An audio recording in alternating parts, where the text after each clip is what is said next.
협객행, 김용 원저, 제23장.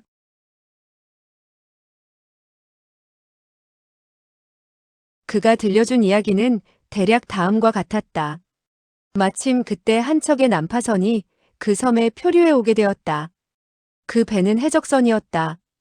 우두머리 격인 사람과 조사를 해서 나쁜 짓을 많이 한 사람은 모조리 처치하고 협박을 받아 부득이 해적이 된 나머지 사람들을 곁에 두게 되었다. 한데 그들은 자신들이 너무나 오랜 세월에 걸쳐 자기들의 무공을 연마해왔기 때문에 선입관이 박혀 다른 무공을 연마할 수 없는 것이 아닌가 하는 생각을 가지게 되었다.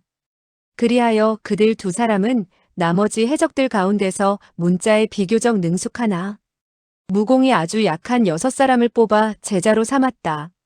이 6사람에게는 내공을 가르치지 않고 일반 권각법만 가르친 후 그들에게 도해를 연구하도록 했다.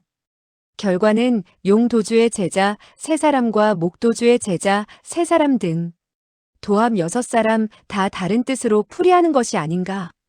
용과 목두 도주는 도해가 이태백의 고시인 만큼 별수 없이 문무에 아주 정통한 사람이 아니면 안 되겠다는 결론에 이르게 되었다.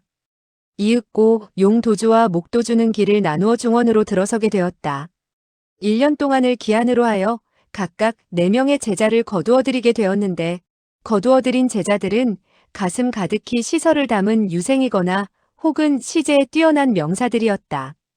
거기까지 이야기한 용도주는 손을 들어 황희와 청희를 걸치고 있는 7, 8명의 제자들을 손가락질하며 계속해서 말했다.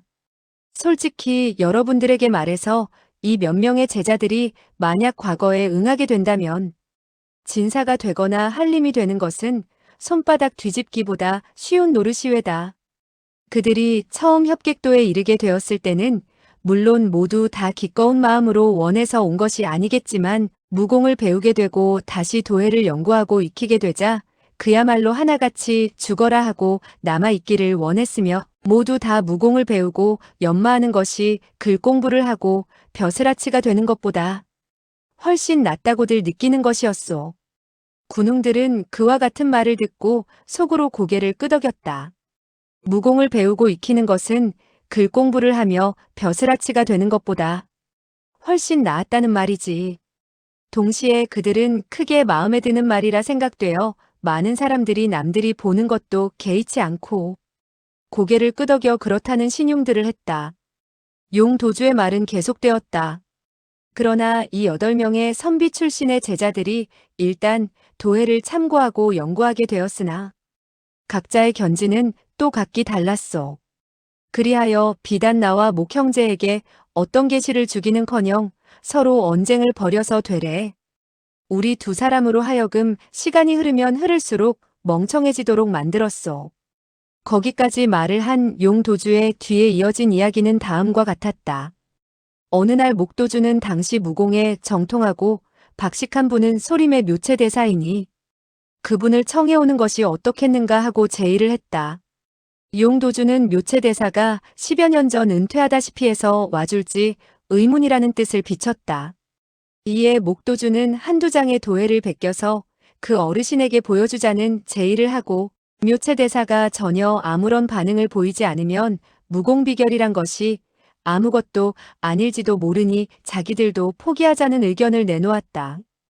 용도주는 이에 무당의 장문인 우다 도장에게 도해를 한 장 베껴줘 보기로 했다. 물론 처음 이 비결을 발견하게 되었을 때는 남에게 공개할 뜻이 전혀 없었으나 연마하면 연마할수록 더 많은 의문을 느꼈고 또 그 당시 그들을 따라올 만한 고인이 없다는 데서 그 비결을 공개해도 이제 하나도 아까울 것이 없다는 심경의 변화를 가져온 것이었다. 그리하여 그들은 비결 제일식을 베껴서 봉투에 넣어서는 소림사로 찾아갔다. 소림사의 지객승은 묘체대사가 이미 폐관한 지 몇 년이 되었으며 외인과 말 한 번 나누지 않는 처지라고 거절했다. 두 사람은 이미 각오를 한 바가 있었기에 방석을 대문 앞에 깔고 앉아 다른 사람이 통행하는 것을 금해버렸다. 물론 소림사의 승려들과 매일같이 용쟁호투를 벌인 것도 사실이었다. 그러기를 이래 지객승은 편지를 소림사 장문인에게 전해주겠다고 나왔다. 거기까지 이야기를 들은 군웅들은 하나같이 생각을 했다. 그는 매우 수월하게 이야기를 하고 있지만 소림사의 대문을 이래 낮 이래 밤 동안에 걸쳐서 막는다는 것은 그야말로 정말 이야기처럼 수월한 노릇이 아니었을 게다. 그간에 얼마나 많은 용쟁호투의 싸움을 벌였을지도 모를 일이다. 소림사의 무승려들은 틀림없이 그들 두 사람을 쫓아내지 못해서 겨우 부득이 서찰을 전달하겠다는 응낙을 했을 것이다. 이와 같은 생각을 하면서 군웅들은 용도주의 계속되는 말에 귀를 기울였다. 두 사람은 봉투를 전한 후 즉시 대문 앞을 떠나 소실봉 기슭에서 기다렸다. 아니나 다를까? 반시진이 못되어 도해를 본 묘체대사는 나타났으며 그들을 보자마자 물었다. 어디요? 목도주는 대답했다. 한 분을 더 모시고 가야겠습니다. 묘체대사는 고개를 끄덕였다. 맞았소. 우다도 모셔가야 하오. 그리하여 세 사람은 무당으로 향했다. 무당산에서는 묘체가 나섰다. 나는 소림사의 묘체인데 우다를 만나러 왔네. 그리고 통보도 기다리지 않고 곧장 안으로 들어갔다. 소림사 장문이니라 무당의 제자들은 감히 막을 생각도 하지 못했다. 물론 용 목두 도주도 묘체의 뒤를 따랐다. 묘체 대사는 우다 도장이 조용히 돌을 닦고 있는 고대제에 이르자 아무 말도 하지 않고 무공비결의 제일 도해에 관한 자세를 모조리 취해 보였다. 그리고 또 한마디 말도 없이 그곳을 나왔다. 우다 도장은 놀람과 기쁨이 엇갈린 얼굴로 역시 더 묻지도 않고 그들을 따라 협객도로 왔다. 묘체 대사는 소림의 절예에 정통했고 우다 도장은 검법에 있어 신과 같은 존재임을 무림에서 공인하는 처지였다. 그들 두 사람은 협객도에 도착하자 도해를 연구하기 시작했다. 첫 달에는 대체로 두 고인의 의견이 일치했다. 그러나 두 번째 달과 세 번째 달에 이르러서는 이미 명리에 담백한 두세 회고인도 도해에 관한 의견의 충돌로 크게 언쟁을 벌일 뿐만 아니라 싸우기까지 했다. 군웅들은 크게 의아한 생각이 들었으며 그들 가운데 어떤 사람은 묻기까지 했다. 그들 두 분의 고인이 무공을 겨루어 본 결과 누가 이기고 누가 졌소이까? 용도주는 빙그레 웃더니 다시 그 다음의 이야기를 들려주었다. 묘체 대사와 우다 도장은 각기 도해에서 터득한 무공으로 겨루게 되었는데 겨우 제호초를 교환하게 되었을 적에 두 사람이 터득한 바는 같았다. 따라서 그들 두 사람은 그 즉시 회심의 미소를 짓고서는 손을 멈추고 겨루는 것을 그만두었다. 하지만 제6초에 이르게 되었을 때에 다시 서로 의견을 내세우며 다툼을 벌이는 것이었다. 이와 같이 그들 두 사람은 때때로 싸우다가 때때로 손을 멈추고는 생각하는 것이었다. 그러는 가운데 수개월이 흘렀다.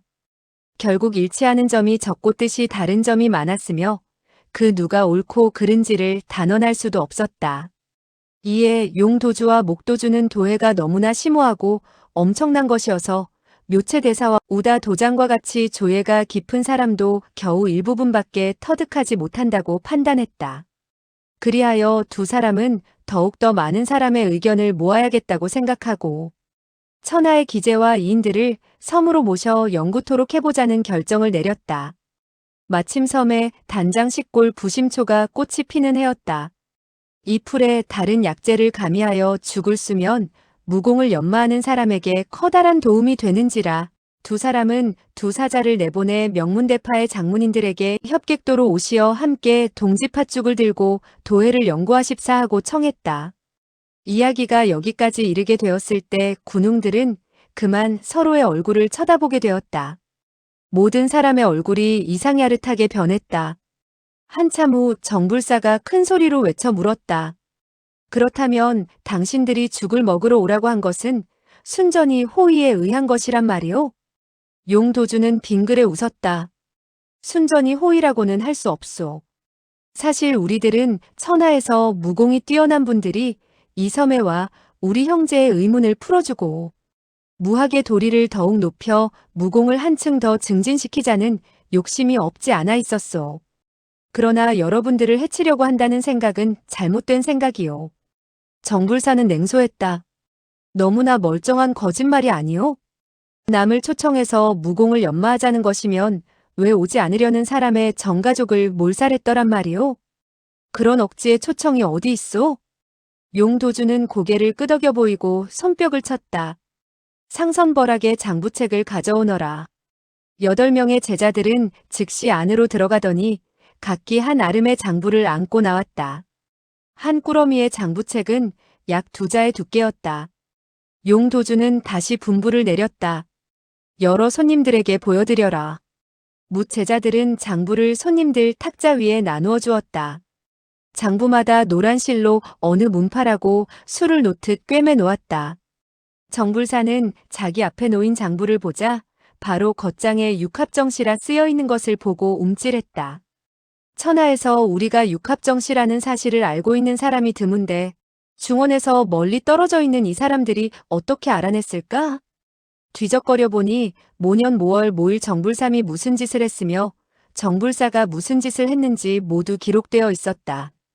시시콜콜하게 적혀 있는 것은 아니었지만 자기가 20년 동안 저지른 큰일들은 모두 다 적혀 있는 셈이었다. 정불사는 그만 이마에 땀방울이 맺히고 말았다. 다른 사람들을 곁눈질해 보니 역시 겸연쩍은 표정들을 짓고 있지 않은가.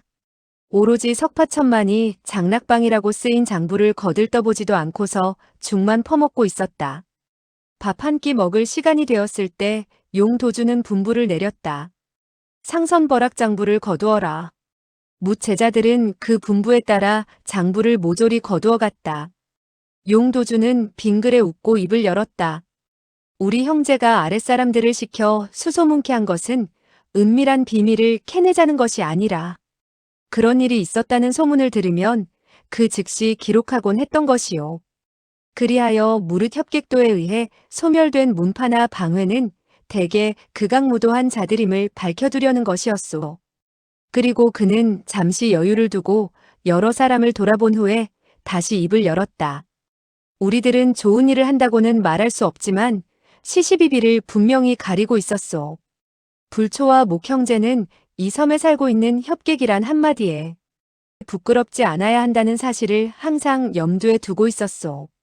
이어 그는 길게 탄식하고 재차 말을 이어갔다. 애석하게도 협객도의 능력에 한계가 있어 천하의 악한 무리들을 모조리 없애지 못했던 것이 아쉽소. 따라서 여러분들은 협객도에서 명문정파나 의로운 일을 한 사람들을 죽인 적이 있는지 생각해 보시오. 있다면 서슴지 마시고 말씀을 해보시오. 한참 기다렸으나 그 누구도 응수하지 못했다. 용도주는 천천히 입을 열었다. 그렇기 때문에 우리가 죽인 사람들은 모두 죗값을 받은 것이지요. 위덕 선생은 불쑥 입을 열었다.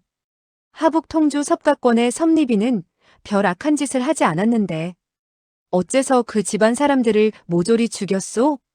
용도주는 한 권의 장부를 꺼내더니 가볍게 한번 던지면서 말했다. 위덕 선생께서는 한번 보시지요. 그 장부는 천천히 백자재에게로 날아왔다.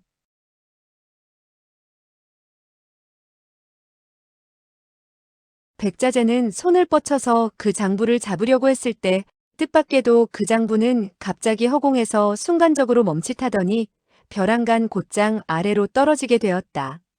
그것은 백자재의 가운데 손가락 2자 밖에서 탁자 쪽으로 떨어지고 있었다. 백자재는 급히 손을 뻗쳐 덥석 거머쥰으로써 겨우 장부를 받아들게 되어 그 장부가 탁자 위에 죽 대접에 빠지는 것을 막을 수 있었다. 그런데 그 얇은 책자가 손에 들어왔을 때 퍽이나 묵직한 느낌을 주어 불현듯 그는 속으로 치솟는 놀라움을 금할 수가 없었다. 저 사람이 한 권의 두께가 몇 푼 정도밖에 되지 않는 장부를 아무렇게나 던지는데도 날아드는 기세가 무척 느리면서 힘이 지극히 세찰 뿐만 아니라 멀고 가까운 거리를 마음대로 조종하며 변화를 예측할 수 없게 만드니 실로 전설 중에서 듣던 꽃을 날려 적을 공격하고 잎을 따서 사람에게 상처를 입힌다는 재간이라 할 수 있지 않겠는가? 저와 같은 손님으로 암기를 내던진다면 그 누가 피하거나 막을 수가 있겠는가? 나는 암기에서 제일이라고 자처했지만 암기 제일이라는 칭호도 이제 내려놓아야겠구나. 그런데 그 장부를 보니 그 위에는 하북 통주 섭가권이라는 7글자가 쓰여 있었다. 장부를 들추자 첫 번째 줄이 눈에 들어오게 되었는데 그 내용이 엄청난 것이었다. 경신 5월 초이틀 섭종태는 창주학가장에서 2사람을 간음한 후 살해했으며 서찰을 남겨 화를 흑호체 도적들에게 전가시켰다. 그리고 두 번째 줄에는 다음과 같이 쓰여 있었다. 경신 10월 열일의 날 섭종봉은 제남부에서 조그만 일로 유문질의 큰아들을 때려 상처를 입혔고 바로 그날 밤 유씨 온 집안 13사람을 죽여 입을 봉했다. 섭종태와 섭종봉은 모두 섭노권사의 아들로서 강호에서는 퍽이나 의협심이 높다는 사람들로 알려져 있었는데 남모르게 온갖 못된 짓을 하였으리라고는 생각할 수 없었던 일이었다. 백자재는 그와 같은 글을 읽어본 이후 잠시 생각하는 듯 하더니 천천히 입을 열었다. 이러한 일들은 당사자가 죽고 없으니 증인이 될 사람이 없는 이상 진짜인지 가짜인지 알 수가 없지 않소이까? 불초는 감히 두 분의 도주가 일부러 무고한 사람을 마구잡이로 죽였다는 뜻이 아니라 협객도에서 밖으로 내보낸 제자가 사람들의 말을 잘못 들을 수도 있지 않으냐 하는 것이외다. 장삼은 갑자기 입을 열고 말했다. 위덕 선생께서 믿을 수가 없다면 아무쪼록 다시 한 가지의 물건을 더 보아주시지요. 그리고 몸을 돌려 안으로 들어가더니 곧 나왔는데 나오는 즉시 오른손을 번쩍 쳐들어 한 권의 얇은 책자를 천천히 백자재에게 던졌다. 그 책자 역시 백자재를 향해 날아오더니 백자재의 몸 앞 2자쯤 되는 곳에서 갑자기 아래로 떨어지는데 그 수법이 용도주와 다를 바가 없었다. 백자재는 이미 준비를 하고 있었던 터라 즉시 손을 뻗쳐 낚아챘는데 소나기로 들어올 때의 그 무게는 조금 전 용도주가 장부를 던졌을 때보다 훨씬 가벼운 느낌을 주었다. 백자재는 그 책자를 받아서 펼쳐보니 섭씨 집안에서 사용하는 한 권의 장부였다. 백자재는 젊었을 적에 섭노권사와 친했던 관계로 그의 필적을 알아볼 수가 있었는데 그 장부는 확실히 섭노권사가 친히 쓴 것이었으며 모든 조항은 은자가 들어오고 나간 것을 기록하고 있었다. 그런데 그 가운데에는 가살이라는 2글자가 붉은 주사로 쓰여 주애가 달려있는데 그 주애가 달린 항목의 내용은 아래와 같았다. 초여들의 주 가촌에 밭 80여 마지기를 사들이게 되었는데 가격은 은자 70냥이었다. 백자재는 속으로 생각했다. 70냥의 은자에 80여 마지기의 밭을 산다는 것은 밭값이 너무나 싼 것이다. 이 가운데는 틀림없이 강요해서 사들인 사정이 있을 것 같구나. 그리고 그는 다시 아래를 내려다보았는데 다른 한 항목에도 가살이라는 붉은 글씨에 주가 달려 있었다. 그 항목의 내용은 다음과 같았다. 보름날에 통주, 장현존이 은자 2,500냥을 보내왔다. 백자재는 속으로 고개를 내둘렀다. 섭리비는 정말 명성이 자자한 협의도의 사람인데 어째서 관부의 돈과 재물을 받아들이는 것일까? 이것은 10중 8구 탐관 오리와 결탁하여 선량한 백성들을 압박하고 천리를 거스르는 짓거리를 한 것이 틀림없다. 그리고 그는 계속 장부에 적힌 내용들을 훑어보게 되었는데 가살이라는 붉은 글씨로 줄을 단 것이 5, 60곳은 되었다. 백자재는 이 2글자의 줄을 단 사람이 바로 장삼이 아니면 이사가 한 것으로 보고 불현듯 장부를 덮으며 장탄식하고 입을 열었다. 사람을 사귐에 있어 얼굴은 알 수 있어도 그 마음은 알 수 없다고 했는데 이 섭리비는 정말 죽어 마땅하구려. 이 백가가 만약 몇 년 전에 이와 같은 장부를 보았더라면 협객도에서 설사 그에게 손을 쓰지 않고 사정을 두었다 하더라도 이 백가가 그의 온 집안 사람을 죽였을 것이외다. 그러면서 그는 몸을 일으키더니 장삼 앞으로 다가가 2 손으로 장부를 들어 건네주며 한마디를 덧붙였다. 탐복했소, 탐복했소. 그리고 그는 고개를 돌려 용도주와 목도주를 바라보게 되었는데 우러러보는 감정이 불현듯 치솟아 오르는 것을 느끼며 속으로 생각했다. 협객도 문화의 제자들은 비단 무공이 탁월할 뿐만 아니라 일을 처리함에도 용의주도하고 공정함을 잃지 않는구나.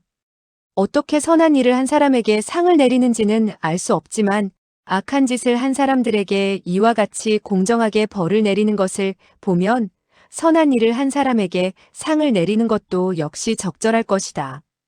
상선벌악이라는 이 네 글자는 정말 명불허전이로구나. 우리 설산파의 문화 제자들은 사람 수가 많다고 해도 장삼과 이사와 같은 인재를 전혀 찾아볼 수가 없지 않은가? 아, 대종사라는 이 칭호를 이백자재에게 붙인다는 것은 그야말로 남부끄러운 일이 아니겠는가? 용도주는 마치 그의 마음을 헤아려 본 듯이 미소를 띠며 입을 열었다. 위덕 선생께서는 앉으시지요. 선생께서는 서역에 오랫동안 살고 계셨기 때문에 중원의 그 의광금수의 소행을 대부분 알 수가 없었을 터이니 선생을 탓할 수야 없는 노릇이지요. 백자재는 고개를 가로젓고는 제자리로 돌아가 앉았다. 이때 정불사가 큰 소리로 입을 열었다. 그렇다면 협객도에서 과거 수십 년 동안 사람을 죽인 것은 모두 다 그 사람들의 죗값을 치른 것이며 무림의 동도들을 초청해서 함께 무공을 연구하자는 것이 아니겠소? 용도주와 목도주는 동시에 고개를 끄덕였다. 맞았소이다.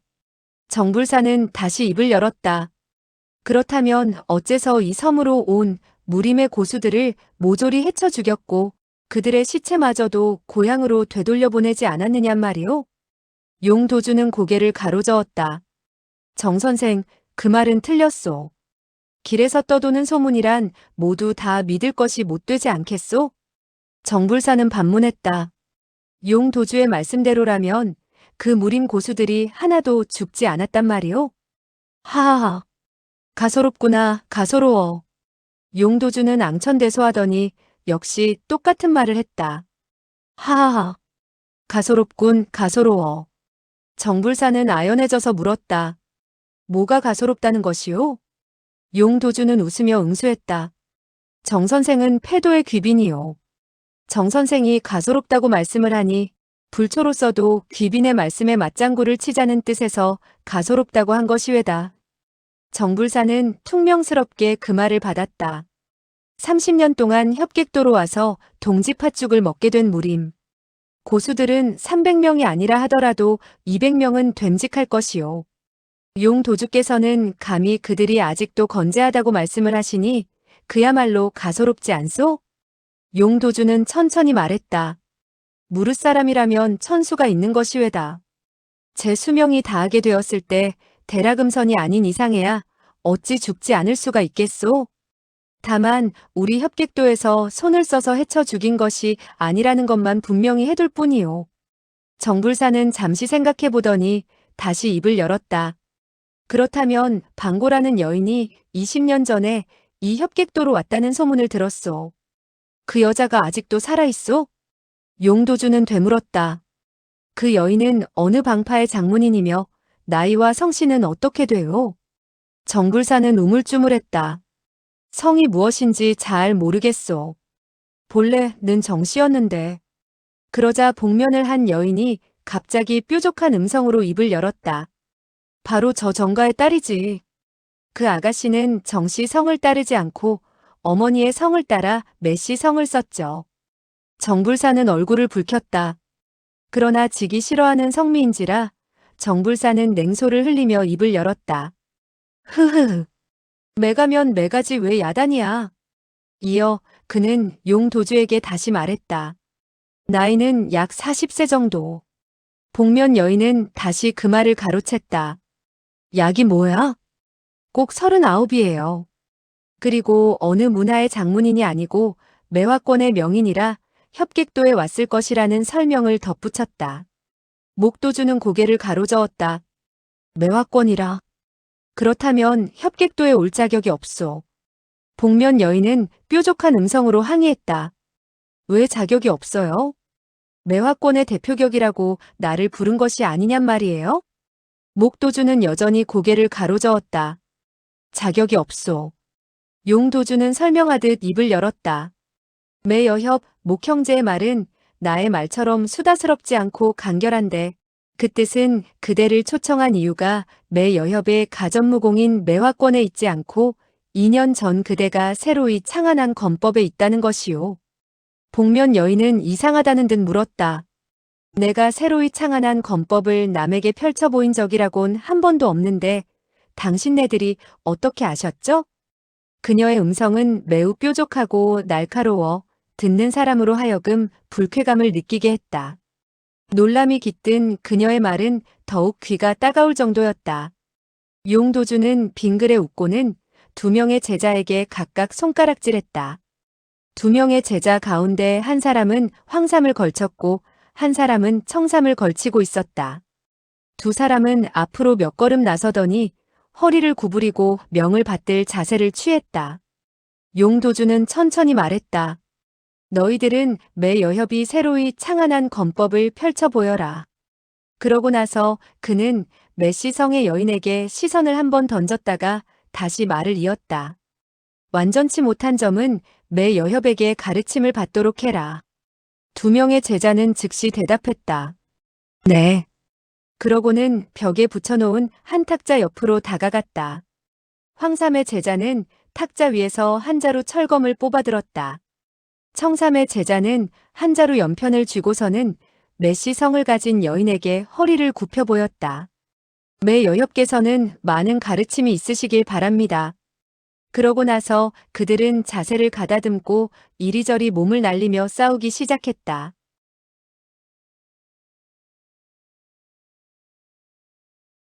대청의 군호들은 견문이 넓은 사람들이었으나 황삼 제자가 펼치는 검법은 본 적이 없었다. 메시 여인은 연신 탄성을 내질렀다. 이상하군. 당신네들이 언제 훔쳐배웠지? 석파천은 몇 초를 본 이후 마음속으로 짚히는 바가 있었다. 청삼인이 펼치는 것은 정불사 할아버지의 금룡편법이 아닌가. 아니나 다를까 정불사가 큰 소리로 부르짖으며 나섰다. 이것 보시오. 저 검법은 바로 나의 금룡편법을 제압하려고 창안한 것 같은데 도대체 어떤 이유요?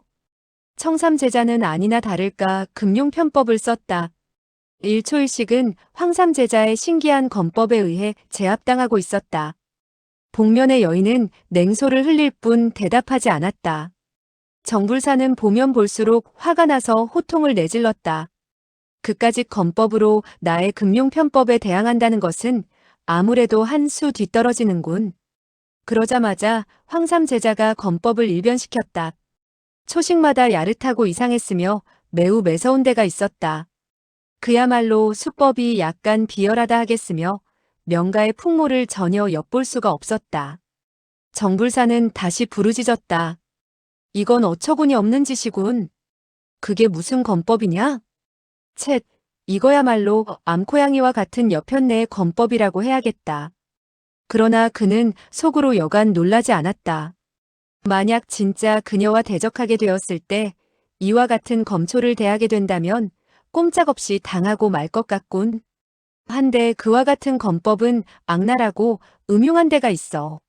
암습에 사용한다면 큰 효과를 거둘 수 있을 것 같았으나 광명정대한 싸움에는 적당하지 않았다. 정불사는 속으로 놀라기는 했으나 한편으로는 기뻐했다. 이와 같은 야비하고 악착 같은 초식이 갑자기 나에게 펼쳐진다면 정말 받아내기 힘들 것이다. 그러나 한번 보고 난 이후에는 두려워할 필요가 없다. 방문좌도의 수법이라는 것은 한번 들통이 나기 마련이니까.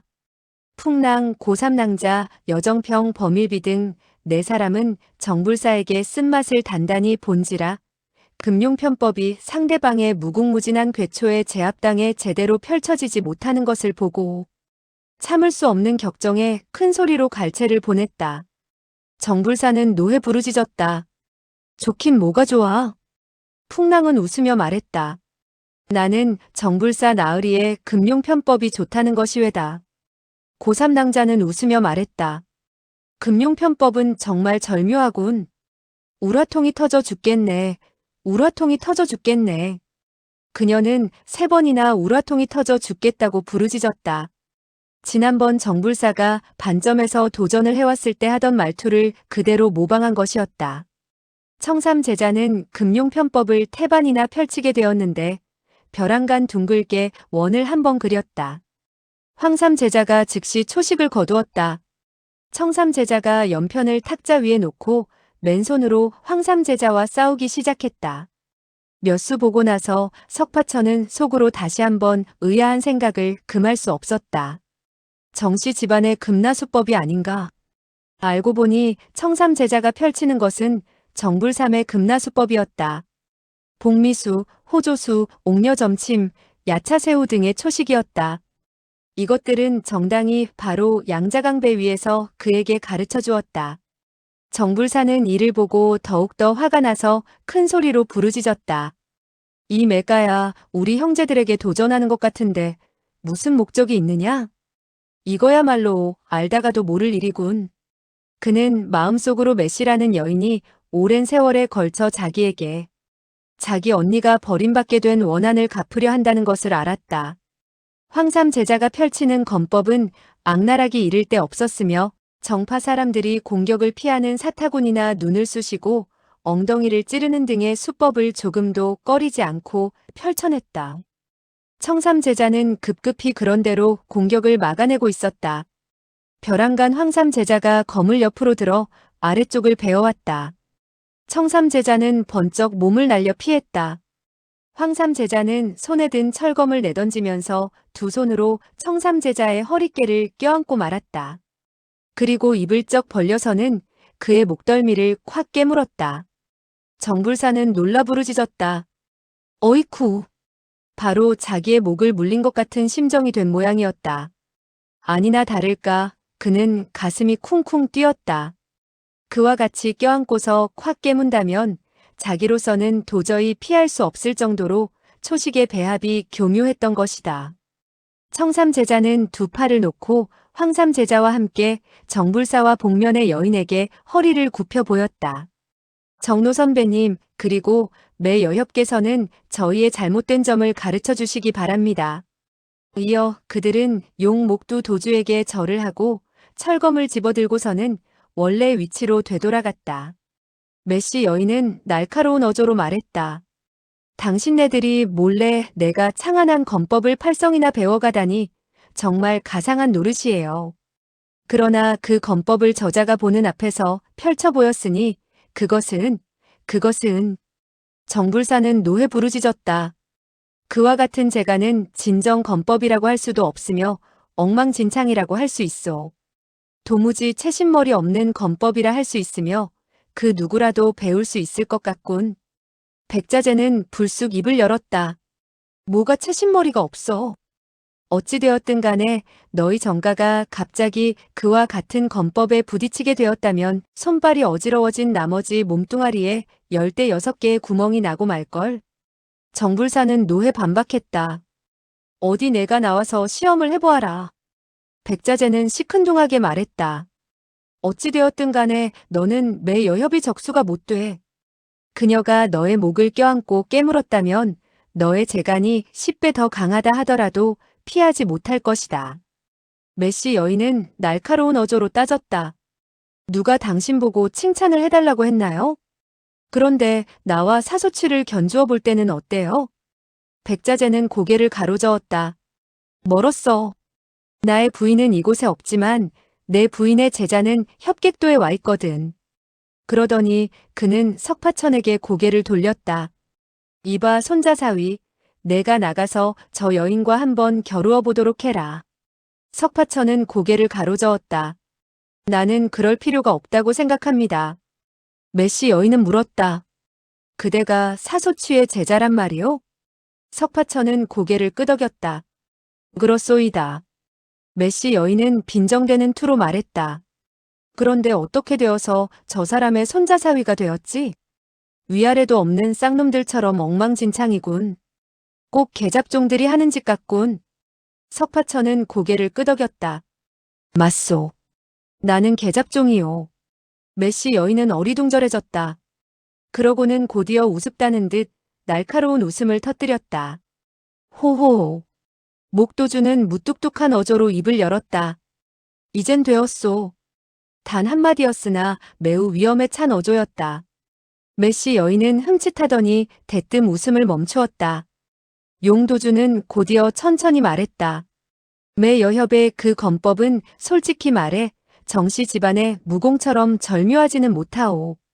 하지만 스스로 새로운 초식을 창안해낼 수 있었다는 점을 미루어 볼 때 자질이 특출한 것만은 사실이오. 그리고 그는 잠시 여유를 두었다가 다시 정중한 어조로 입을 열었다. 그 초식들 가운데는 희한한 검초가 있었소. 그렇기 때문에 우리들은 고시에 도해해 새로운 의견을 제출해 주시길 바라는 뜻에서 태도로 모셔온 것이외다. 이어 그는 웃으면서 끝을 맺었다. 매화권에 대해서는 가전제약이니 논평은 그만두기로 하지요. 매여협은 약간 궁금하다는 투로 물었다. 그렇다면 매방고는 협객도에 오지 않았나요? 용도주는 고개를 가로저었다. 아니, 오지 않았소이다. 매여협은 맥없이 주저앉으며 중얼거렸다. 나의 언니는 돌아가시게 되었을 때 바로 하나밖에 없는 딸을 걱정했었는데. 용도주는 오른쪽 첫 번째에 서 있는 황삼제자에게 물었다. 내가 점의 여협 대신 한번 알아보도록 해라. 그 제자는 즉시 대답하고 안으로 들어가더니 몇 권의 장부를 가지고 나왔다. 몇 장 펼쳐보더니 손가락으로 한 줄을 가리키며 읽어내려갔다. 매화권의 장문인 매방고의 친아버지 성은 정씨이다. 즉 정. 거기까지 읽던 그는 갑자기 얼버무렸다. 모든 사람들은 정불사의 체면이 서지 않을까봐 그가 얼버무린 것을 알고 있었다. 어릴 적부터 어머니를 따라 무공을 익히게 되었으며 18세 되는 해에 그 후 하남성 서쪽에 있는 노시현 동쪽에 위치한 웅이산 고초령에 응거하고 있음. 정불사와 매여협은 동시에 몸을 일으키며 일제히 부르짖었다. 그녀가 웅이산에 있단 말이오? 어떻게 알고 있소? 황삼제자는 말했다. 본래 나는 모르나 장부에 그렇게 적혀 있어. 정불사는 말했다. 나도 모르는 사실이 어떻게 그 장부에 기록되었단 말이오? 용도주는 낭낭히 말했다. 협객도에는 적지 않은 인재가 있어.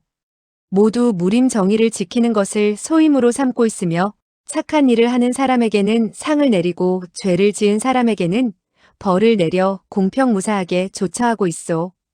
그리고 그는 근엄한 어조로 말을 이었다. 무림 친구들이 하는 행위를 우리들이 자세히 기록하여 훗날 참고가 되도록 한 것이요. 메시 여인은 담담하게 말했다. 알고 보니 그랬었군.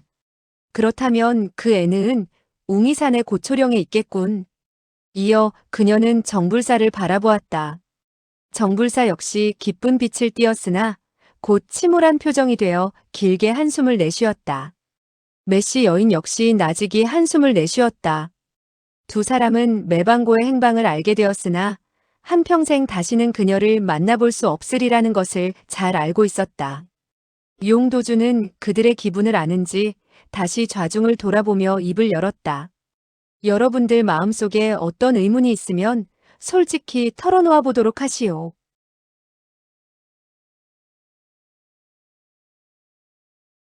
백자재가 입을 열었다. 용도주 고시의 도해를 보여주기 위해 우리를 초청했다고 했는데 도대체 그게 무슨 물건이오? 우리에게 보여주실 수 없겠소이까? 용도주와 목도주가 일제히 몸을 일으켰다. 용도주는 일어서면서 대답했다. 그렇지 않아도 고명하고 박식한 여러분께 가르침을 받으려던 참이었소이다. 그 말이 떨어지자 4명의 제자가 앞으로 다가왔다. 그리고 병풍 양쪽 가장자리를 잡고 한 옆으로 천천히 밀었다. 그러자 기다란 통로가 나타났다. 용, 목두 도주가 일제히 말했다. 자, 안으로 들어가시지요. 그러고 나서 그들은 앞장을 섰다. 군웅들은 속으로 똑같은 생각을 하고 있었다. 이 통로 안에는 반드시 살인기관이 가득 차 있을 것이다. 그 생각에 모두 안색이 변했다. 백자재는 몸을 일으켜 석파천을 바라보며 말했다. 손자사위, 우리 두 사람이 선봉을 설까? 석파천은 고개를 끄덕였다. 그렇게 하지요. 이윽고 백자재는 그의 손을 잡고 앞장서서 나아갔다. 먼저 통로 안으로 들어서면서 그는 소리내어 껄껄 웃었다. 하하하. 그러나 웃음 속에는 약간 두려운 듯 떨리는 기미가 보였다. 나머지 사람들도 에라 모르겠다. 이제 애겁에서 벗어날 수 없다면 아무리 발버둥 쳐도 소용이 없지 않겠는가 하는 생각에 차례로 그들의 뒤를 따랐다. 그러나 10여 명은 여전히 탁자 옆에 앉아서 움직이려 하지 않았다. 협객도의 제자들과 하인들도 그들을 아랑곳하지 않고 내버려 두었다. 백자재 등은 10여 장쯤 나아가자 한 성문 앞에 도달했다. 문 위에는 커다란 글씨로 세자가 쓰여 있었다. 바로 협객행이라는 세자였다. 한 명의 황삼 제자가 앞으로 나와 성문을 열었다. 이 동굴 안에는 24곳의 석실이 있습니다. 여러분은 마음 내키는 대로 살펴보도록 하십시오. 보기에 역겨우시면 동굴 밖으로 나와 바람을 쐬셔도 됩니다. 음식 등은 석실에 모조리 준비되어 있으니 언제든지 드시도록 하고 사양하지 마십시오. 정불사가 냉소했다.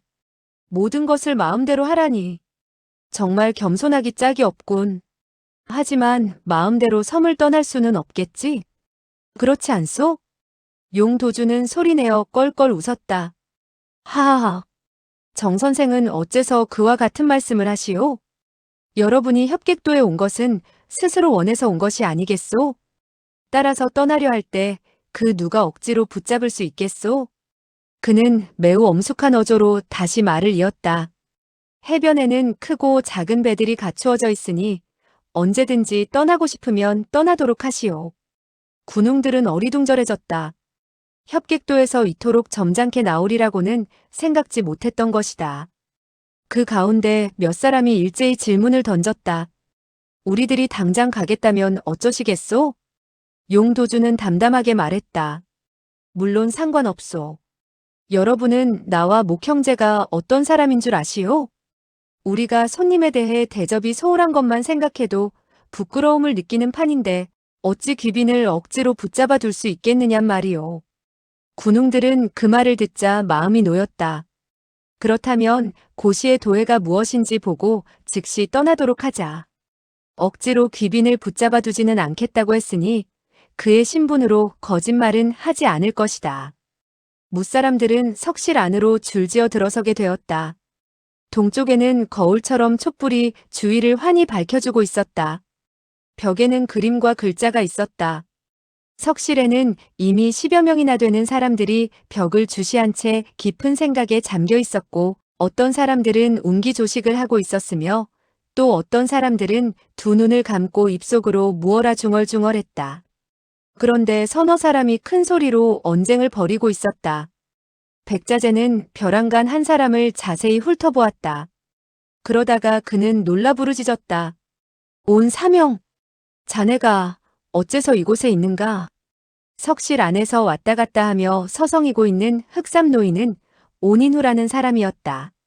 산동 팔성검의 장문인인데 백자재와의 교부는 대단히 돈독한 편이었다. 한데 그는 백자재를 발견하고도 그리 놀라는 기색 없이 담담히 웃으며 말했다. 아니, 어째서 오늘에야 이곳에 왔나? 백자재는 어리둥절하여 말했다. 10년 전 자네가 협객도 사람에게 팥죽을 대접받는답시고 끌려갔다는 소문을 들었을 때 자네가 이미 세상을 등진 것으로 알고 크게 한바탕 운 적이 있었네. 그런데 지금 온인우는 어리둥절해져서 말했다. 나는 지금 이곳에서 상승의 무공을 연마하고 있는데 언제 죽었다는 것인가? 애석하게도 자네가 늦게 왔어. 저것 보라고. 첫 번째 구절인 조객만호영이라는 글귀 가운데 호자의 주해를 보게. 호라고 하는 자는 서역 사람인데 신당서 승건전에서는 수백 명이 호인의 말을 배우고 상투를 틀고서 비단을 잘라 무의를 만드니라고 되어 있네. 그러면서 그는 석벽에 조그만 글씨를 가리켰다. 조그만 글씨는 바로 주해였다. 백자재는 갑자기 다정한 친구를 만나게 되자 매우 기뻤다. 그간의 사정을 묻고 싶었고 또한 섬의 생활이 어떤지도 알아보고 싶었다. 온 사명, 20년간의 생활이 어떠했소? 그런데 어째서 산동의 집안에는 편지 연락도 하지 않았지? 온인우는 눈을 부릅떴다. 자네는 무슨 말을 하는가? 협객행이라는 이 고시의 도에는 고금 이래 가장 광범위하고도 절묘하며 심오한 무학의 비결을 내포하고 있단 말일세. 우리가 온갖 지혜를 다 짜낸다 하더라도 이 가운데 열의 한둘도 깨우치지 못할 형편이 아닌가. 그런데 어느 겨를에 세상에 속된 일에 신경을 쓰겠나? 그러고 나서 그는 다시 정중한 어조로 입을 열었다. 이 그림 중에 이 사람을 보게. 결코 연나라와 조나라의 슬프고도 기계 높은 노래를 부르는 호걸이 아닐세. 그런데 어째서 조객이라고 칭하게 되었을까? 이 한마디를 해석하는데도 이와 같은 중요한 관건을 먼저 알아두지 않으면 안 된다네. 백자재는 고개를 돌려 벽에 그려진 그림을 바라보았다. 아니나 다를까 벽에 그려진 젊은 서생의 왼손에는 부채가 들려 있었고 오른손은 휘둘러지고 있었다. 그 모습은 매우 우아하면서도 소탈해 보였다. 오니노가 다시 설명을 했다. 백형, 나는 최근에 이 그림의 사람이 우아하고 풍류적이니 본래 음유한 기상이어야 한다고 터득하게 되었네.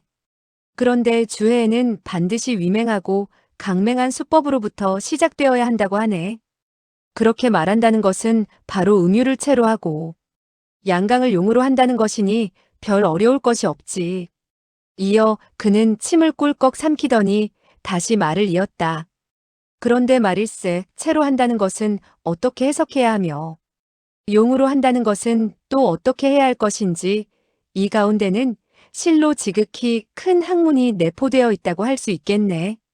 백자재는 고개를 끄덕였다. 맞아. 오은형, 이 젊은이는 나의 손자사위인데 인품이 어떤지 한번 보게나. 그러고는 석파천에게 말했다. 이 녀석아, 온 셋째 할아버지께 인사를 드려라. 석파천은 가까이 다가가 온인후에게 무릎을 꿇고 큰절을 했다. 온 셋째 할아버지. 온인후는 고개를 끄덕여 보였다. 좋아, 좋아. 그러고 나서 그는 석파천을 제대로 한번 쳐다보지도 않고 왼손으로 그림 속 인물의 자세를 흉내냈다. 그러더니 오른손을 갑자기 뻗쳐 휙하니 일장을 후려쳤다. 왼쪽은 음이고 오른쪽은 양이니 아마도 이런 이치가 아닐까? 석파천은 속으로 생각했다. 온 셋째 할아버지의 장력이 대단하구나. 백자재는 벽에 쓰인 주해를 읽고 있었다. 장자 설검편에서 태자가 말하길 우리 왕이 본 검사는 머리카락을 흐트러뜨리고 있었고 귀밑머리가 붉어져 있었으며 관을 내렸었는데 만오지영 단우지이라 하더라. 사마주에 이르기를 만오지영을 조잡한 각근으로 논하는 것은 문맥이 통하지 않는다 하더라. 온형, 만오라는 두 글자는 함께 설명해야 할 것이네. 그는 잠시 여유를 두었다가 다시 정색을 하고 말했다. 만오는 바로 조잡하고 간단하다는 것이며 만오형은 머리에 지닌 각근이 결코 정묘하거나 운치가 없다는 것이지 결코 오랑캐의 각근을 달고 있다는 말이 아닐세. 따라서 이 호자는 멍청하다는 뜻인 호도의 호자이지 서역의 오랑캐 호자가 아니란 말일세. 온인우는 고개를 가로저었다. 그렇지 않네. 자네는 다시 다음 구절의 주해를 보게. 좌사의 위도부에서 이르기를 만호의 영이라 했고 주해에서는 선이 만호는 무사의 각근이라고 하고 있네.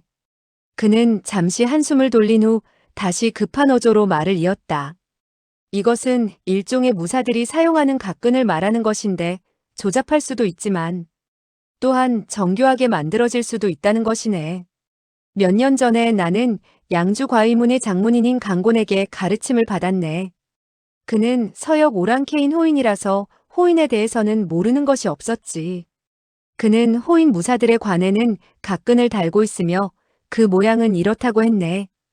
그러면서 그는 무릎을 약간 꿇고 쭈그리고 앉아서는 손가락으로 땅바닥에 그림을 그려 보이는 것이었다. 석파천은 두 사람이 언쟁을 벌이는 것을 듣고 있었으나 전혀 이해할 수 없었다. 게다가 석벽에 적힌 주에 글씨를 한자도 알지 못하는 터라 반나절 동안 이야기를 들어보았지만 아무런 흥미를 느낄 수 없었다.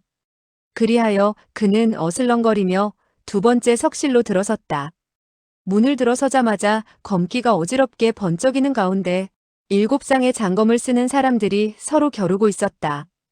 검날이 마주 부딪히면서 쨍그랑거리는 소리가 잇따라 울려 퍼졌다.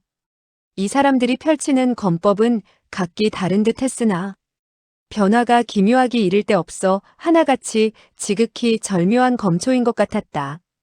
그런데 두 사람만은 수초를 겨루더니 즉시 그만두었다. 그들 가운데 한백발의 노인이 말했다. 노제, 방금 그 일 검은 기묘하다고 하지 않을 수 없겠으나 이 검법의 요지가 오구상 설명이라는 5글자에 있다는 것을 기억해야 하네. 그는 길게 숨을 내쉬더니 다시 정중한 얼굴로 말했다. 오구라는 것은 구부러진 칼을 말하네. 검을 뻗칠 때 어디까지나 칼이 구부러졌다는 만도라는 2글자를 잊지 말아야 하며 그렇지 않으면 본래의 뜻을 상실하게 되네. 즉 도법으로 검을 펼치는 것은 어렵지 않지만 똑바른 검을 구부러진 칼처럼 사용하여 직 가운데 곡이 있고 꼭 가운데 직이 있어야만 오구상 설명 5글자의 종지를 찾을 수 있는 것이라네. 그러자 그와 맞섰던 검은 수염 노인이 고개를 가로저었다. 형님, 다른 한 가지 요점을 잊고 있군요. 벽의 주해를 보십시오. 그는 벽 쪽을 바라보며 손가락질까지 해가며 설명을 했다. 포조의 악부라고 했고 또한 200의 시에서는 남아하불대오구라고 했소. 이 패자와 이대자야말로 시에서 가장 요긴한 관건이요. 오구는 구부러진 칼이기는 하지만 언제나 몸에 지니고 다니되 결코 꺼내서 사용한다고만 볼 수는 없소. 즉 검법 가운데 은연중에 오구의 기세를 갈무리하고 있어야만 뜻대로 둥글게 휘두르기도 하고 돌려 칠 수도 있는 것이지 결코 정말로 칼을 구부러지게 한다는 뜻은 아니외다.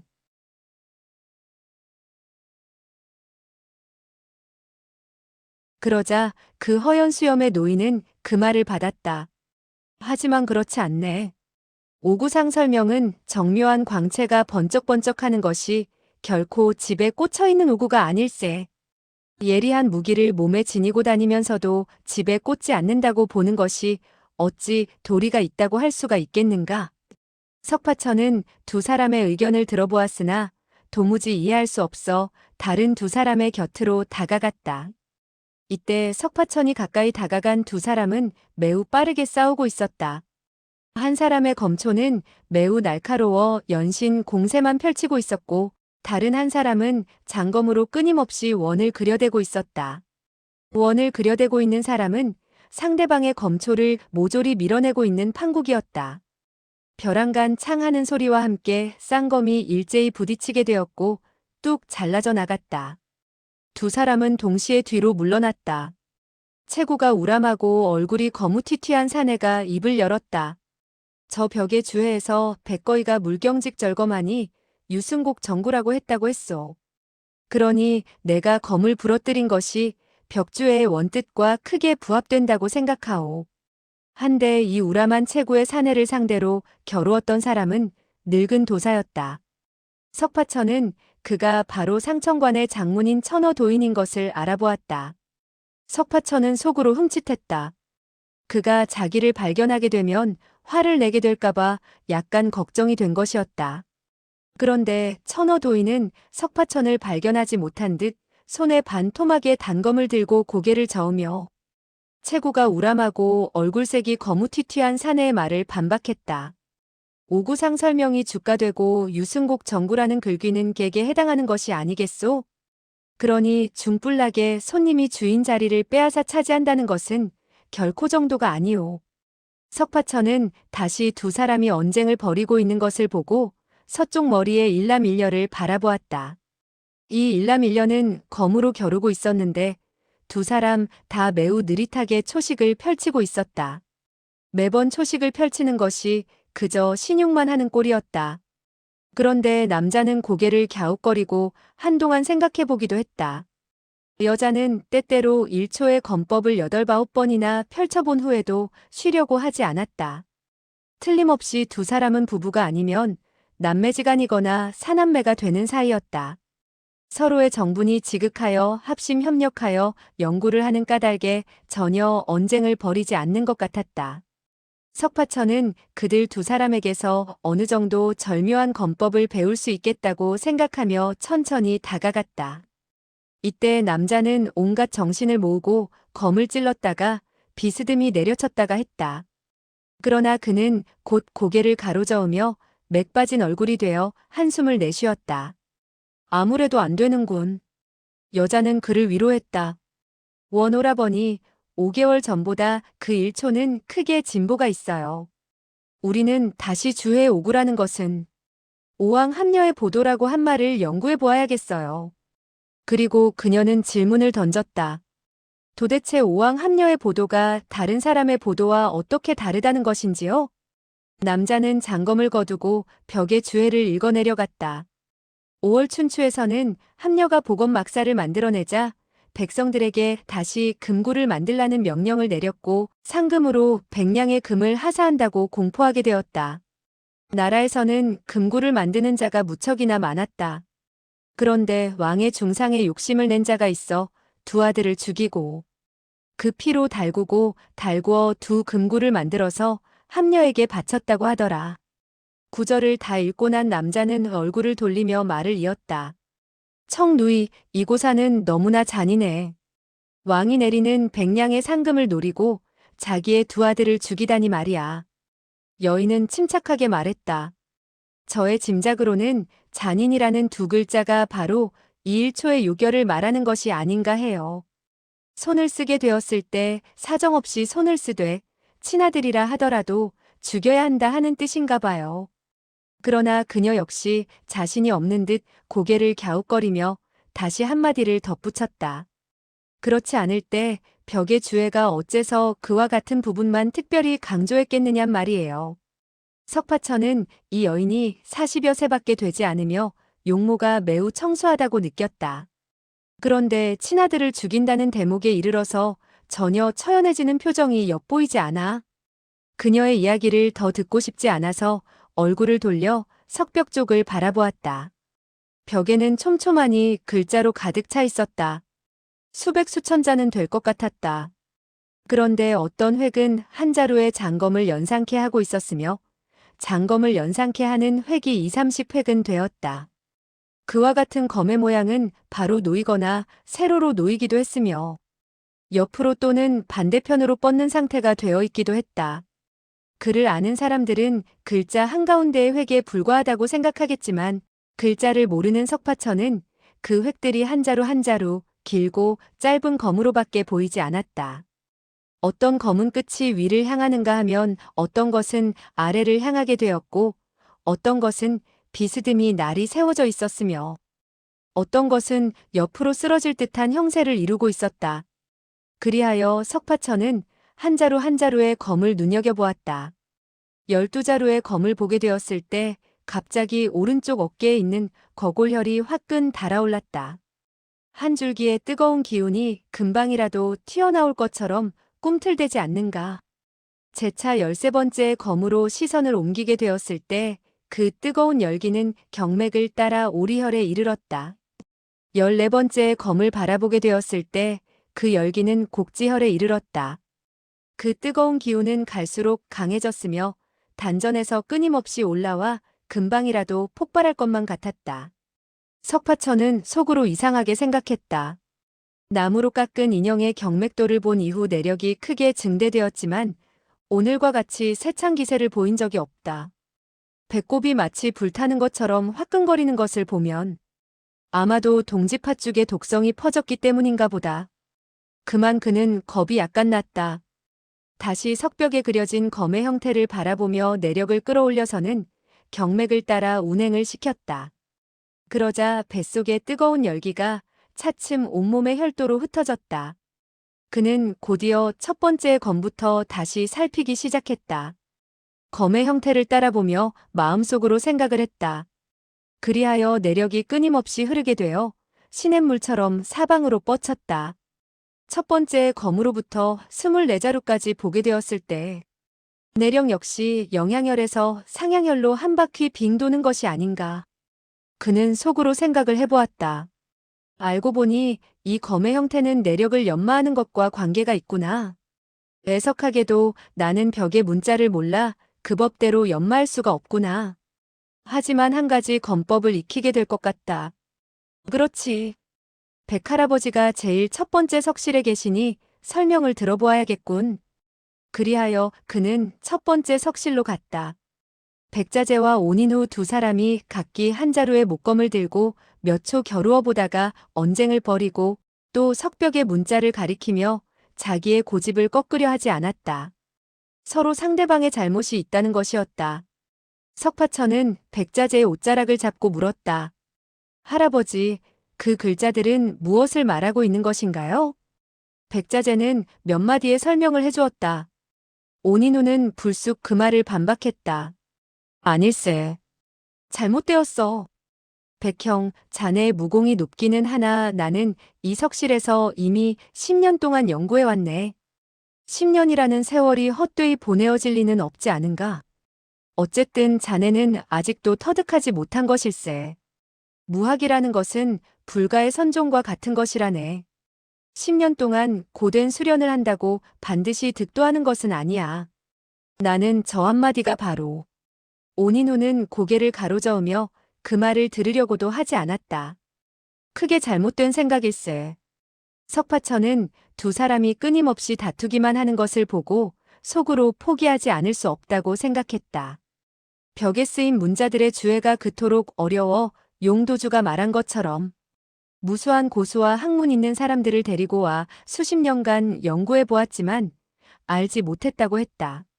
그런데 한자도 모르는 내가 그들처럼 머리를 썩힐 것이 무엇이냐? 이와 같은 생각과 더불어 그는 석실에서 서성거렸다.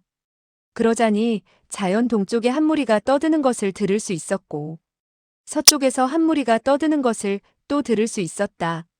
제각기 자기의 의견을 고집할 뿐 상대방의 말을 전혀 들으려고 하지 않았다. 그런 판국에 그 누구를 붙잡고 농담도 주고받을 수가 없었다. 혼자 무료하기도 해서 그는 석벽의 그림을 바라보았다. 그는 두 번째 석실에서 24자루의 겉모양을 보고 장검이 가리키는 방향이 체내의 경맥과 암암리에 부합된다는 사실을 깨달았던 바가 있었다. 그런데 첫 번째 석실의 그림에는 다만 한 사람의 젊은 서생이 그려져 있을 뿐 다른 그림이라고는 없었다. 한참 동안 보니 그림 속에 사람의 오른쪽 소매자락을 떨쳐내는 자세가 무척 날렵하고 멋이 있어 보였다. 그리하여 그는 몇 번 더 그 그림을 보게 되었다. 그러자 갑자기 오른쪽 옆구리에 연애결이 꿈틀했다. 곧이어 한 줄기의 뜨거운 기운이 족소양담경을 따라 1월과 경문 두 요혈로 흘러들어가는 것이 아닌가. 그는 속으로 기뻐하며 다시 그림을 자세히 바라보았다. 사람의 그림을 구성하고 있는 것은 위옷에 접혀진 곳으로부터 얼굴, 부채의 선을 따라 하나하나 힘차게 연결되어 있었다.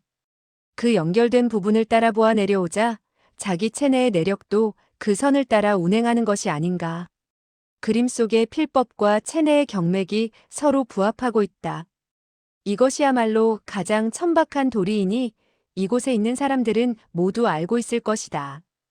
그러나 고심한 무학을 나로서는 터득할 길이 없고 또 지금 여간 무료하지 않으니 과거 인형의 경맥의 선을 보고 내공을 연마한 것처럼 이곳에서 조잡하고 미천한 재간이나마 연마하면서 무료함을 달래보자. 그러다가 백할아버지께서 상승의 무학을 터득하시게 되었을 때 우리는 함께 돌아가면 된다.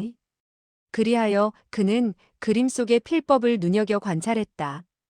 필법이 처음 시작되는 곳을 찾아 그 의세를 따라서 그는 내공을 연마했다. 이 도형의 필법은 세상의 그림들과는 전혀 달랐다. 필획의 순서가 퍽이나 이상야릇했다. 다행히도 그는 글자를 쓰는 것도 그림을 그리는 것도 배우지 않았기 때문에 위에서 아래로, 왼쪽에서 오른쪽으로 또는 아래쪽에서 위로 향하는 등의 선들임을 전혀 모르고 있었다. 그런데 그 그림 속에는 아래에서 위로, 오른쪽에서 왼쪽으로 간 직선의 필획이 무척이나 많았다. 일반의 서화를 그리는 붓의 뜻과는 종종 전혀 상반되었으며 졸렬하면서도 비범하다 할 수 있었다. 그러나 석파천은 조금도 이상하다고 생각하지 않고 그대로 연마를 했다. 만약에 열흘이라도 서화를 배운 어린아이였다면 결코 그와 같은 필로대로 생각을 갖지 못했을 것이리라. 그림 속의 필획은 상아가 도착된 곳이 81군데나 있었다. 석파천은 30여 곳의 필획을 익힌 후 배가 고픔을 느꼈다. 그러고 보니 석실 내 모퉁이 탁자 위에 국수나 떡 조각, 그리고 물들이 준비되어 있는 것을 보고 그는 그곳으로 가서 배를 채웠다. 그런 연후에 석실 바깥쪽의 변소에 가서 소피를 본 후, 그는 다시 석실로 돌아와 그 피력을 따라 내공을 연마했다. 석실 안은 휘황찬란하게 밝혀져 있어서 그는 피곤해지면 벽에 등을 기대고 잠을 잤다. 그리고 배가 고프면 마련된 음식을 먹었다. 얼마나 시간이 흘렀는지 몰랐다. 첫 번째 그림의 81곳이나 되는 필획의 내공을 모조리 익숙하게 외우게 되었다. 그리고 그는 백자재를 찾았으나 백자재는 이미 그 석실에서 찾아볼 수가 없었다. 석파천은 약간 당황해서 불렀다. 할아버지, 할아버지. 그리고 그는 두 번째 석실로 달려갔다. 백자재가 목검을 들고 동안악발의 노도사와 싸우고 있었다. 두 사람의 검법은 모두 다 둔하고 졸렬한 것 같았다.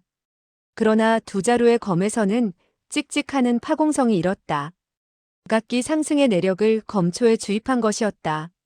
이때 휙하는 커다란 음향이 울려 퍼지면서 백자재의 손에 들린 목검이 그의 손을 떠나 날아가고 그 도사 수중의 목검마저 두 동강이 나고 말았다.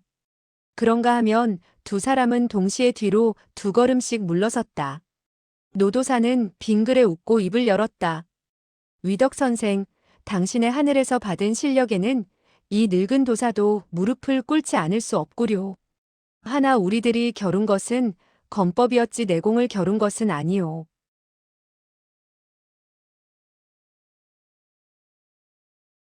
백자재는 그 말을 받았다. 우다 도장, 당신의 검법은 확실히 나보다 더 고명하오. 나는 탐복하는 바이지만 당신은 당신네 무당파의 무학을 펼친 것이지. 석벽에 쓰인 검법의 본뜻대로 펼친 것은 아니라고 생각하오. 우다 도장은 웃음기를 거두고 고개를 끄덕여 보인 후 입을 열었다. 그렇다면 위덕 선생의 생각은 어떠시오? 백자재는 대답했다. 첫 번째 구절인 오구상 설명의 명자에 커다란 이치가 도사리고 있는 바. 석파천은 백자재 옆으로 다가가서는 물었다. 할아버지, 우리 돌아가는 것이 어때요? 백자재는 이상하다는 듯 반문했다. 지금 뭐라고 했느냐? 석파천은 눈살을 찌푸리며 말했다. 이곳의 용도주께서는 우리들이 가고 싶을 때 언제든지 떠나라고 했으며 해변에 많은 배가 있으니 우리 떠나도록 해요. 백자재는 노해 부르짖었다. 무슨 소리를 하는 거냐? 어째서 그렇게 서두르는 거냐? 석파천은 그가 성을 내는 것을 보고 약간 두려운 마음이 생겼다.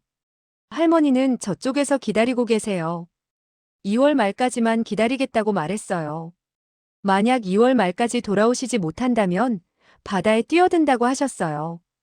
백자재는 어리둥절해졌다. 2월 말까지. 우리는 동지 전날에 이곳에 온 것이 아니냐? 겨우 2, 3일밖에 지나지 않았는데 무엇이 걱정이냐?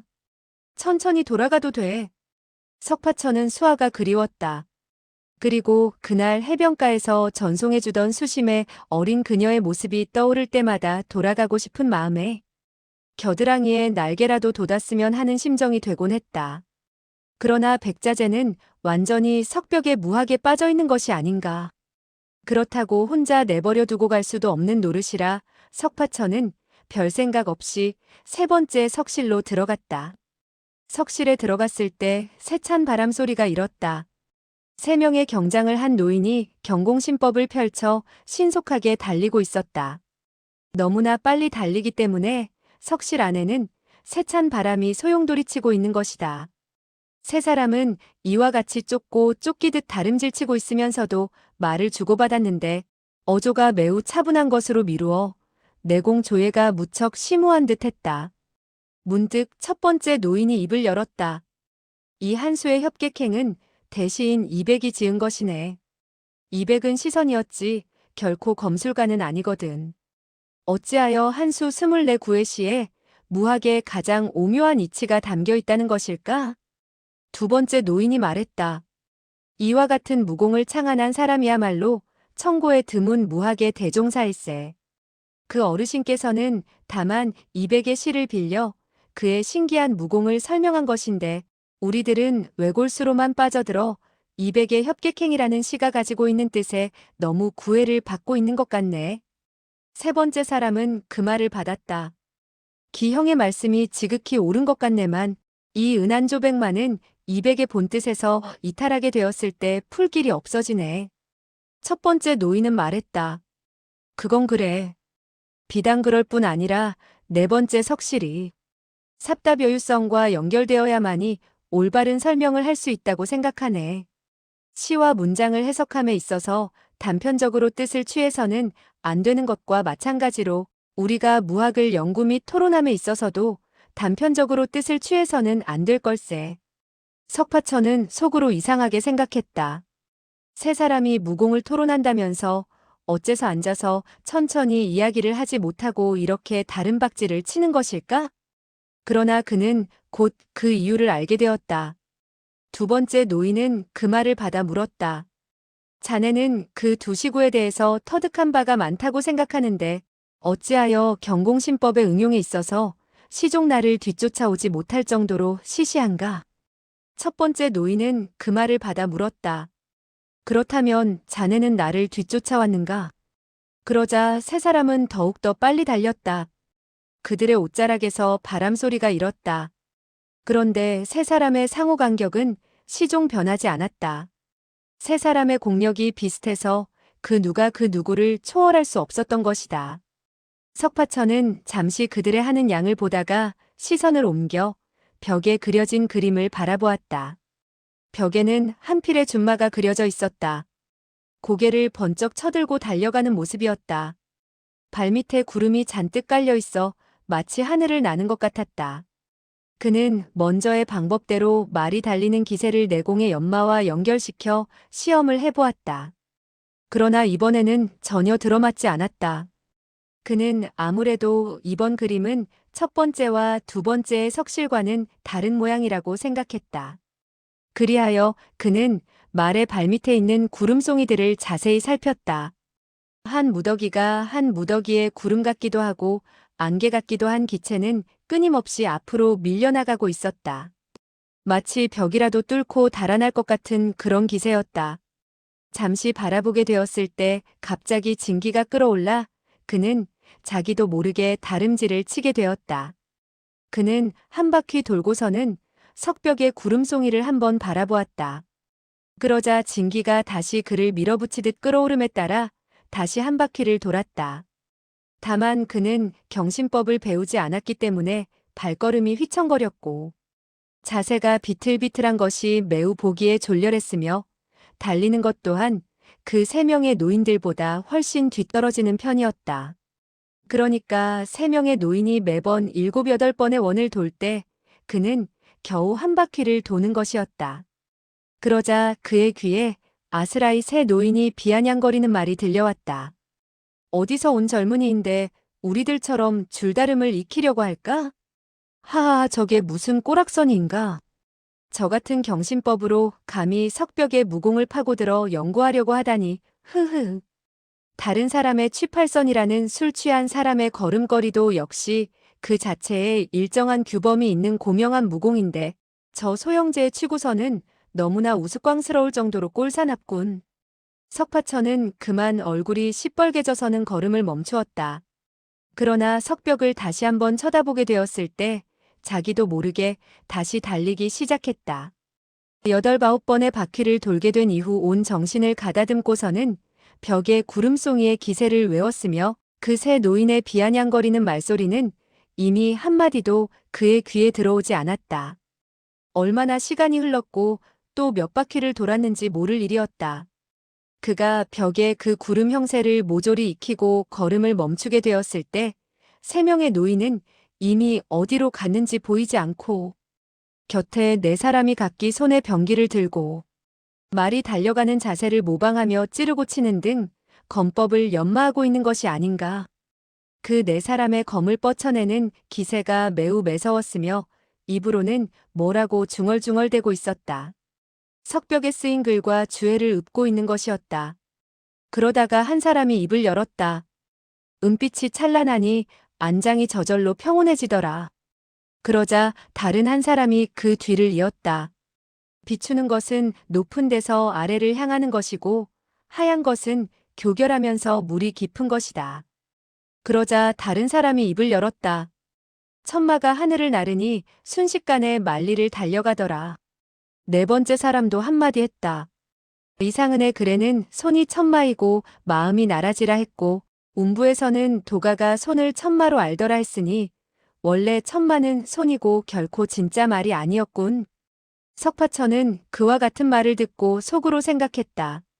저와 같은 글귀들은 무척 심오해서 나로서는 이해할 수가 없을 것이다.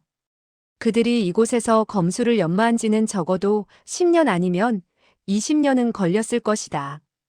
그런데 내 어찌 그토록 오래 기다릴 수가 있겠는가? 어찌되었든 간에 더 많이 기다릴 여가도 없고 하니 아무렇게나 한번 훑어만 보고 끝내도록 하자꾸나. 네 번째 석실의 벽에는 삽답여유성이라는 구절의 도보가 그려져 있었다. 그는 역시 조금 전에 하던 방법대로 무공을 연마했다. 계속해서 연마해 본 결과 조금 진전이 있는 것 같았다. 협객행은 모두 24구절로 나뉘어 있었다. 그리하여 24칸의 석실에 도해가 있는 것이다. 그는 석실로 들어갔으나 벽에 쓰여 있는 문자를 이해할 수 없어 그림으로만 내공과 무술을 연마하지 않을 수 없었다. 다섯째 글귀인 십보살일인과 10번째 글귀인 탈검슬전행, 17째 글귀인 구조휘금추 등은 모두 한 종류의 검법을 가리키고 있었다.